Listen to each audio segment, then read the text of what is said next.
Hi, this is Elizabeth McEwen. I had an interview discussion recently with Mary Lou Singleton. It was about radical feminism and healthful maternity care, maternity treatment, mothering, and healthy parenting.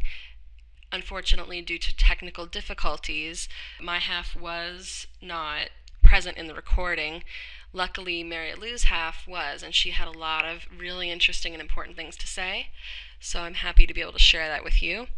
And hopefully, next time I can invite Mary Lou back, and maybe you'll get to hear us have one of our discussions that way. And now here it is. Nap because I think I'm going to be up all night at this birth, so I'm jumped up to get this on. But yeah, I'm good. I'm recovering from the election. I'm a lot more depressed than I thought I would be. How are you doing? Right, right. Which is really difficult. Like no matter what you say, it's there, right? Yeah. So I think that's really important right now.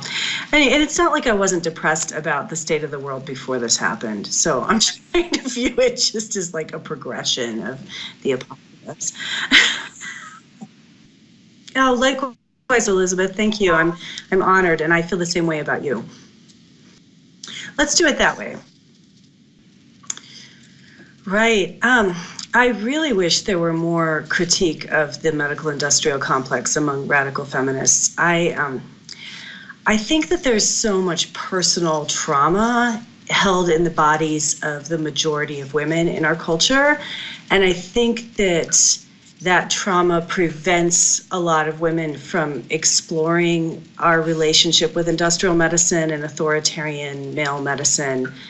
And that's difficult to it's difficult to address. I think that when we start really critiquing the medical model, women who've had incredibly traumatic experiences or who are dependent on industrial medicine get very defensive and view it as a personal critique. And it's very similar to what we see with our conversations with liberal feminism, where if you start critiquing high heels and makeup or the pornstitution industry, women engaging with those parts of patriarchy view it as a personal attack. So I'd like us to be able to view industrial medicine in the same way we view the rest of patriarchy and step back from the personal and really examine the political structure in place. Right. Right. And it doesn't start with birth. I think what you're saying about birth is so true, but it's our engagement with that system starts so much earlier. It starts in childhood, but then in terms of women's health, the vast majority of women, their very first period gets pathologized, and then their adolescent relationship with their menstrual cycle gets pathologized. We're at a point where very few young women escape getting put on hormonal birth control during adolescence. And that creates this setup where you view your body as pathological and industrial medicine as a savior from your body. So by the time you get to birth, that mindset is already there. That colonization of ourselves is deep already. And then when we get to birth, most women start off their birth care within that industrial model. And by the time they get to their delivery, honestly, their stories of "I almost died," that's often true at that point because of the way they've been mismanaged from the pregnancy test on. And how to have this discussion as a radical community, like why are 90% of us unable to give birth normally? I think it's much higher than that. When you say at this point, Elizabeth, it's closer to 100% of women birthing in the hospital system are having a pathological birth. Right. No, we downplay the side effects. And now, because so many women do discontinue the use of the pill on their own when they're not feeling good on the pill, like that's a very common phenomenon. Now they're pushing what they call LARCs, these long-acting reversible contraceptives, the IUDs, the implants, because women can't stop those on their own. I really believe that's about further loss of autonomy. And the pill, we could go on and on about a radical analysis of the pill, and we need to do that as a community. We need to do that. But these LARCs are many steps further down the road of separating us from our bodies and removing us from our ability to have control over our own body. You can't take those Nexplanons out yourself. It's a surgical, minor surgical procedure to get that out. Very few women feel comfortable, slicing their arm open with a razor blade to get that thing out of there. So this is a really big deal, what's happening to women. The chemical neutering of the entire fertile population of women is something I think radical feminists need to be discussing. I think that's a liberal solution that's not actually a solution to the problem. I think that liberals are really good at normalizing the crisis, of capitalizing on the crisis of the war on women, that we create this sort of like, the solution to abortion rights disappearing is everyone donate to abortion funds so poor women can travel 500 miles to get an abortion. That's not a solution. That is a response to a crisis that we should be fighting. That's a response to an attack on us that doesn't actually reverse the attack. I feel the same way about this pushing of everyone to get IUDs. I think that is just feeding that system where many liberals believe in order to be responsible, women have to take these medications. They have to be on some kind of hormonal birth control. I don't think that's the proper way to fight. I would rather see us educating women about their bodies. I'd rather honestly start addressing the culture of male sexual entitlement that pushes women into thinking they have to be having ejaculatory sex with men on a regular basis when many of them aren't even really interested in that. Sure. So 3 years ago, there was an assault on my town. I live in Albuquerque, where we have one of the last clinics that does late-term abortions. We have these very brave doctors, Shelley Sella and Susan Robinson, who are both feminists. Shelley Sella used to be a home birth midwife, is married to a midwife. These are very, very brave women, and they do late-term abortions, mostly for women who discover late in pregnancy that there is a lethal anomaly with the pregnancy or something wrong with the pregnancy where the mother will get very, very sick. So women travel from all over the country to this clinic for this service. And we had Operation Rescue invade our town and a lot of other right-wing forces to try to push a 20-week abortion ban that would have criminalized ending any pregnancy after 20 weeks without putting effort into saving the fetus, the same effort to save the fetus as to save the mother. So what that would mean for women is, if you were carrying an anencephalic baby, it'd be illegal for your provider, even in the hospital system, to induce labor before term, so that forcing women to carry pregnancies that are not compatible with extrauterine life for another 4 months after that. It was a very misogynist push, and it's happening all over the country. So I was working with a group of friends who are all feminists to try to fight back against this and to keep this initiative from happening.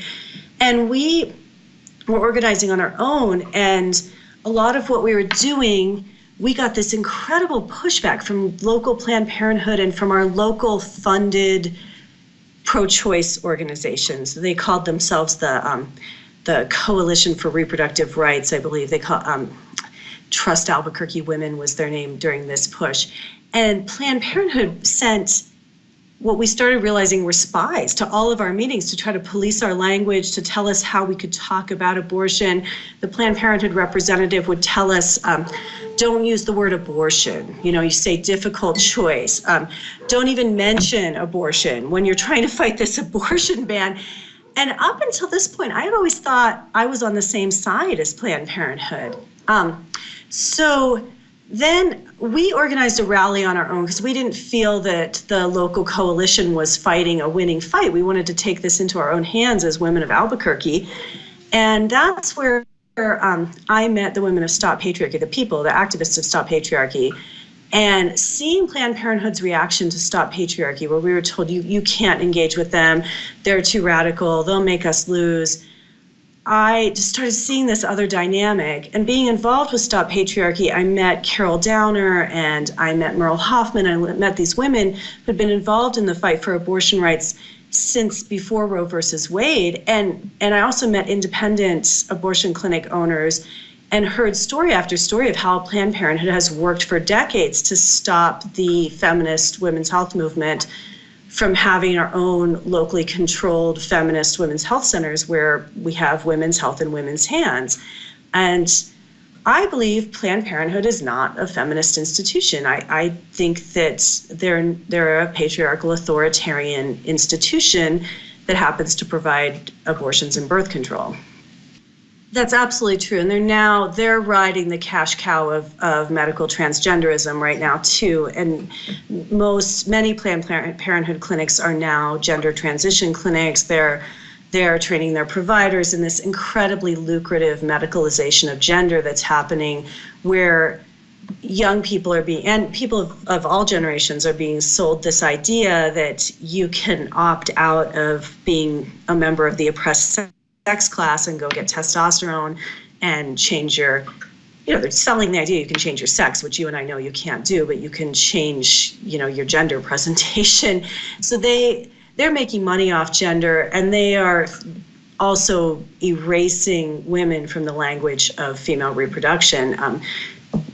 It's horrifying to watch them start referring to women as menstruators, people with uteruses, uterused people. That is how they are now referring to women. Oh, absolutely. Absolutely. There's that book, Killing the Black Body. Do you remember who wrote that, Dorothy? That's a great book that has very good radical history of how the Kellogg Foundation and other ruling class people at the, foundations and forces at the time that had a population control agenda co-opted Margaret Sanger's work and turned this into a ruling class population control organization. Right. At one of the meetings that the Planned Parenthood representative here came to, we had a group that we called Personhood for Women, and that was our local organizing group, and we were truly grassroots. And this Planned Parenthood representative kept showing up at our meetings to school us on our language. And at one point, she put her information down and said, I get it. I wish I could say what I want to say. I wish I could talk about patriarchy. And it blew my mind, And I think that's something we have to really work so hard to educate everyone we know on right now, is that there's liberal patriarchy and there's conservative patriarchy, and Planned Parenthood is a liberal patriarchal organization. And I think, I agree with Sunsara Taylor, the founder of Stop Patriarchy, that between the Pope and the pimp, there is no fundamental difference. And right now our options are being set up that you can either align with the Pope lobby or the pimp lobby, right?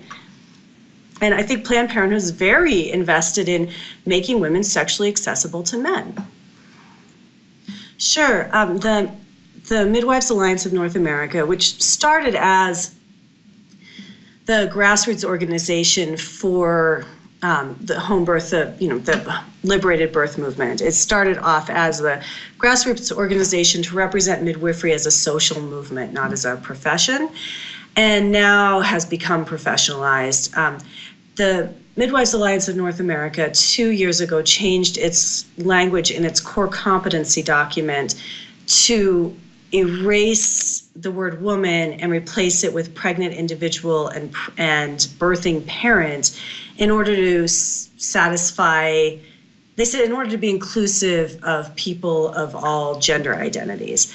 So essentially they erased biological sex as the lens through which we view human reproduction and told their membership that gender identity is the lens through which we should view who is giving birth, and took out the words woman and mother from the core competency document on how to be a competent midwife, which I found really horrifying and unacceptable. So with a group of other midwives and my friend Michelle Pacino Smith and several other midwives collaborated with us, we created a response to this, an open letter to the Midwives Alliance of North America explaining our concerns about this erasure of women, of this embracing of what we feel is big medicine technological interventions. There was no critique of what's being done to people by the gender industrial complex, no addressing of how women who've been on testosterone for years might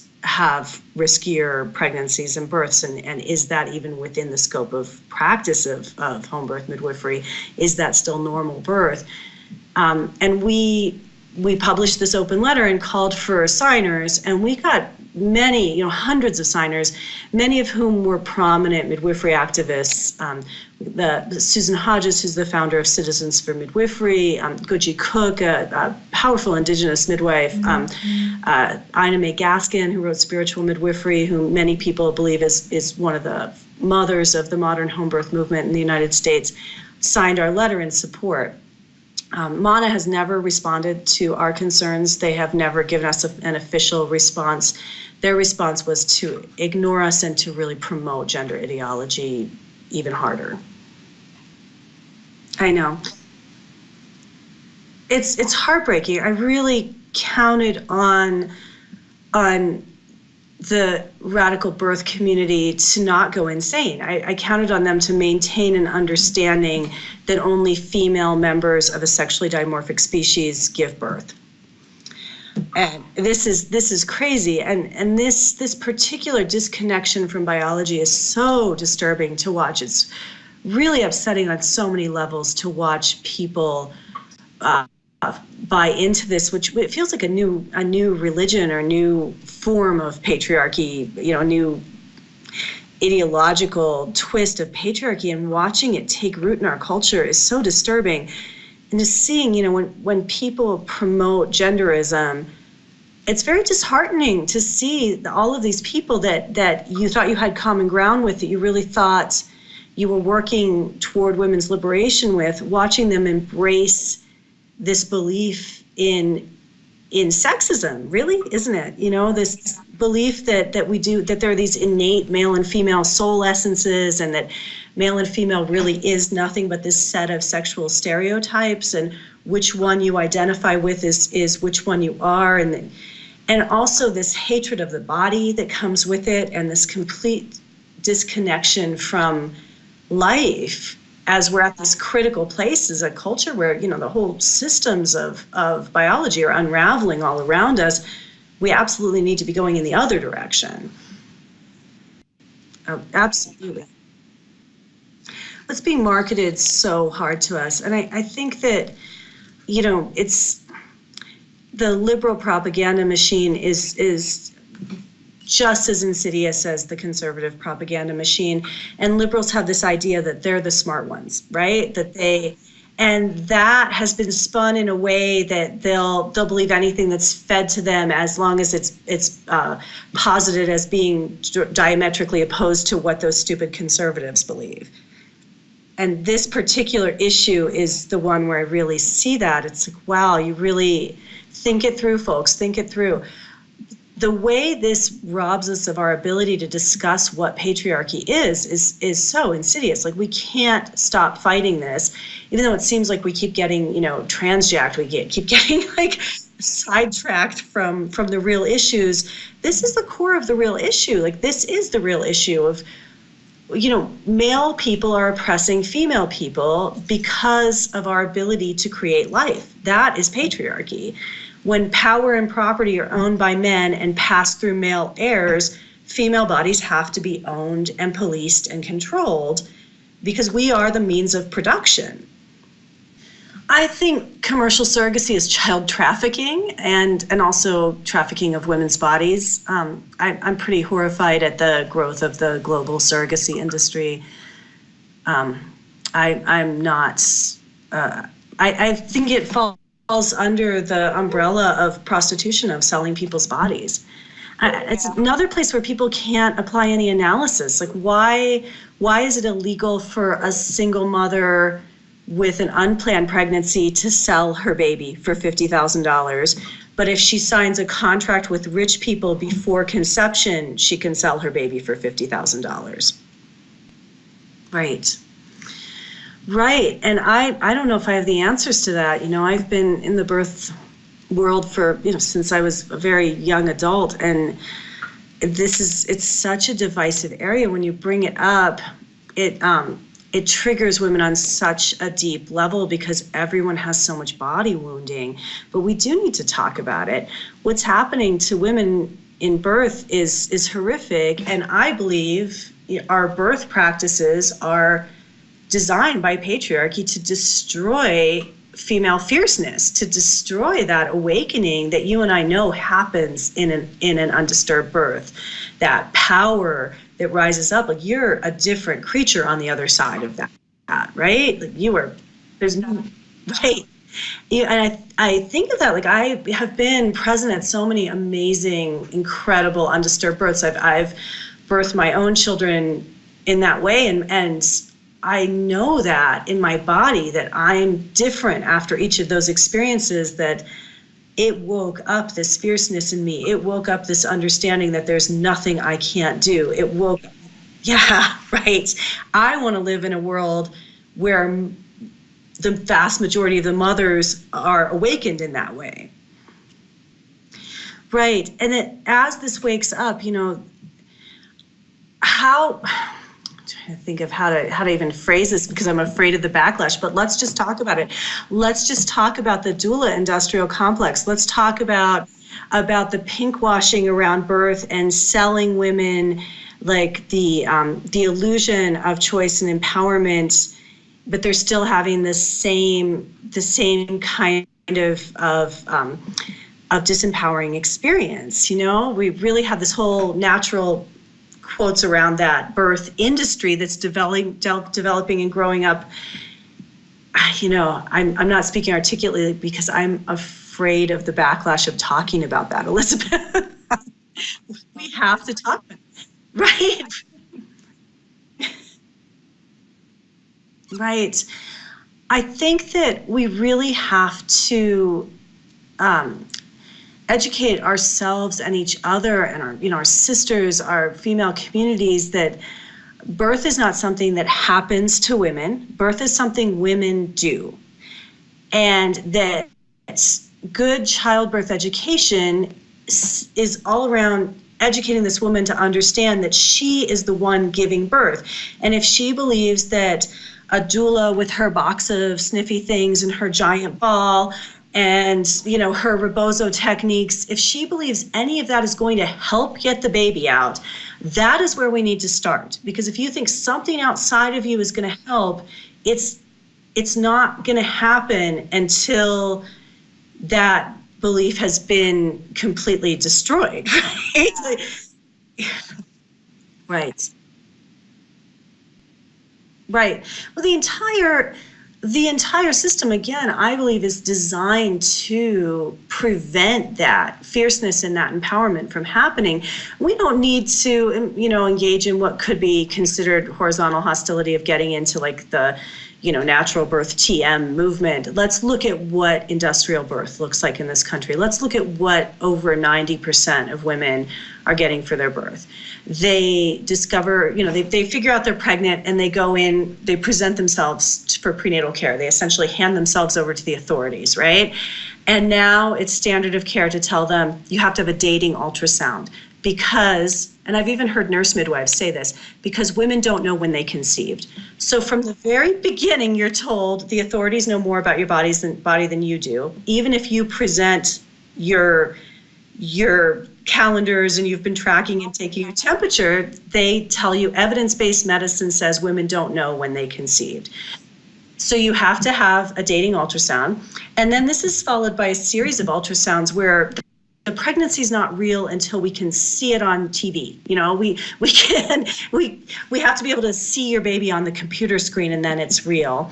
And then the entire prenatal care process is a series of looking for pathology and continually reinforcing the message that if we don't keep track of you constantly, if you aren't constantly monitored by authorities, you're going to kill your baby, right? Yeah. That's the messaging. So by the time a woman gets to term, if she even goes into labor on her own, and at this point, a huge percentage of women are induced, that most women don't even go into natural labor anymore. But if she does go into labor, she then presents herself to the authorities again. She goes into the hospital where she's immediately restrained. And we pretend we don't restrain women in labor anymore. We talk about the 50s like that was so barbaric that they handcuffed women to the bed. But we had these little pink and blue belts that essentially serve the exact same functions as those leather wrist restraints did. And you were tethered to that bed, you're hooked up to computers and machines, and you're under constant surveillance, and they call it fetal surveillance during your birth process. You can't move. You're absolutely restrained to the bed. If the belts weren't enough, you also have an IV, so you're triply tethered, right? You've got the contraction monitor, the fetal heart rate monitor, and an IV. And then sometimes they put a fetal scalp, like you've got things coming in your vagina. They come in and do multiple vaginal exams that are not optional. So essentially you're being digitally raped the entire time as well. And no wonder no one could get her baby out. If you treated any other mammal that way, she would rip your face off. This is how we're treating women in labor. No wonder no one has a normal birth experience. How can anyone let go and go animal and let that life force move through her under those circumstances? Right. We do view ourselves as separate from nature, absolutely. And like you said with breech, like it's always sold as, the authority figures saved you. I can't tell you how many times I've heard people tell me that thank God they were in the hospital or had the cesarean because the cord was wrapped around the neck, where, as a midwife, it's like the cord is pretty much always around the neck. How could it ever not be around the neck? The baby's moving around in there so much. That is not a complication, but the way that propaganda has been so successfully disseminated that people actually believe that's a life-threatening complication, it blows my mind, Yeah, absolutely.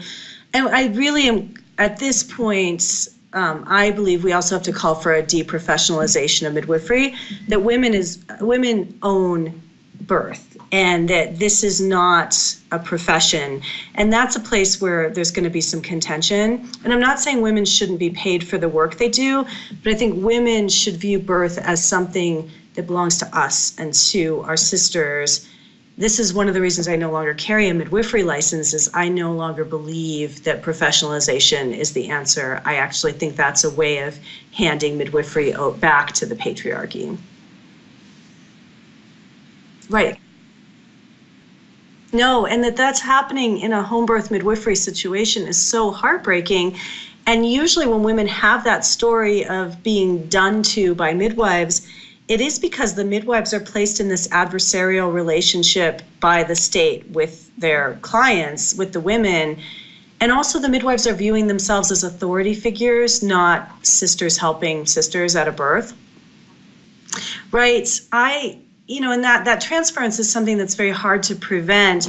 I really view, when I was practicing, I had a very, very busy home birth practice, and I'm so grateful to have had the opportunity to do that. I really viewed my goal as, if this woman thinks I delivered the baby or I got the baby out, I didn't do my job right. My goal is that she knows she did it herself, and almost as like a training ground for her to know she could have her next one unassisted, Yeah. Right. Yeah. Yeah, I don't know if do we want to step on the landmine of vaccines?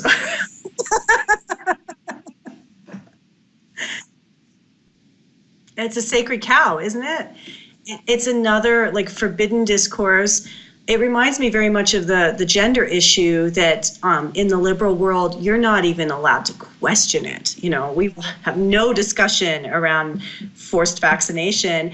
And people who are usually incredibly critical of industrial medicine suddenly believe that Merck has their best interests at heart, the Centers for Disease Control has their best interest at heart. What is that about? Exactly. And that people can't see, the inconsistencies and the dangers around that. Do we really, as radicals, want to want to put our support behind the state telling us we have to purchase corporate products and put chemicals into our bodies and the bodies of our children, that's something we need to be able to critique and talk about. Do we really want this progression where, you and I both know there's so many vaccines in the pipeline. Vaccines are this incredibly lucrative form of medicine where they're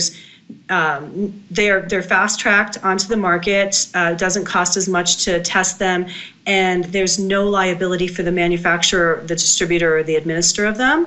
So they're not like other drugs. And if you have a product that the government says everyone has to purchase and there's no liability on you for producing it, of course you want to make more of those products, right? Right. And this is a place where so many radicals slip into benevolent authoritarianism as their mindset. No, neither do I, especially because I'm not an old woman and I'm old enough to remember the chickenpox epidemics, and I remember that it wasn't a scary illness. And I can't believe the propaganda and how terrified of chickenpox people are now. And I know my mother was not a hippie. My mother was a nurse who loved antibiotics, who loved the medical model, who took us down the street to get chickenpox on purpose because she wanted all of us to have it in 1 week. And we got locked in a room with that kid, who wasn't even really a good friend of ours, and we had 1 cup of juice to share, and we were going to get chickenpox that day. And now I've actually seen propaganda for the chickenpox vaccine. We'll have a picture of a child who's just covered in pox and looks like they're on the verge of death, and it says, chickenpox, it's more dangerous than your mother thought. Yeah, what's the messaging there? I don't trust any system that's telling us not to trust our mothers. Yeah. Or of you spreading it to the whole city as patient zero of chickenpox. No, most of us never even went to the doctor when we had chickenpox. It was just acknowledged as something families could handle at home. Yeah. All right. Anything else we should talk about? Oh no, I have time. I'm just kind of, today's my day off. I may or may not have a birth coming. So right, which is exciting. I haven't been to a birth in a while, so it's very exciting. Yeah, I was invited to this one. I'm really honored. Oh wow. Well, yours, yeah. I was gonna say that was yours, right? Yeah, that's something that I do feel kind of despondent about the state of the natural birth movement, and wondering how to get it back into women's hands, and how to, once something's been co-opted by liberalism, it's so much more difficult to wrest it back than if it's just pure authoritarianism, right? Right. It did seem like we were on the cusp of that, and that this has just been such a blow. And I think that we have to recognize these things as backlash to that liberation that was happening. That's the first step toward getting past this particular fight that we're in, this particular battle that has arisen with the language, and also with the feelings policing. Like, you're not allowed to say anything that might hurt anybody's feelings. Like, you can't even talk about lipstick being poisonous without, but I like to wear lipstick and you're hurting my feelings. Let alone something as deeply wounding as critiquing epidurals. If we can't talk about lipstick and high heels, how are we going to talk about epidurals? Right. Yeah, and I think that we need to get back to the idea of collective struggle. And it's okay to struggle with each other. We don't need to be doing our own version of blacklisting because somebody, stepped on someone's toes with a statement that wasn't even meant to be harmful. We really have to watch that. I used to be really involved in the permaculture community, and there's a permaculture principle of it is as bad to take offense as it is to give offense. I would like to implement that of, the act of taking offense is an action on our part, and taking some responsibility for whether or not we are going to take that action. We can collectively struggle with that. Yeah, and if it's not your, I'm not into telling people how to think. For me, that's a helpful principle. Right, and getting back to, really having debates with each other and really coming together and disagreeing and sussing things out. We believe that we're not allowed to disagree anymore, and that prevents us from even having these conversations. Yeah, I would like to see more critique of industrial medicine on the part of radical feminists, for sure. And I think some of that is happening, and I think that, we find our community. I found there's Holly Grigg-Spall with the Sweetening the Pill community. There is something rising up. I want to put my energy into that and just educate women more and more that the industrial medical authorities are not your friend. Likewise.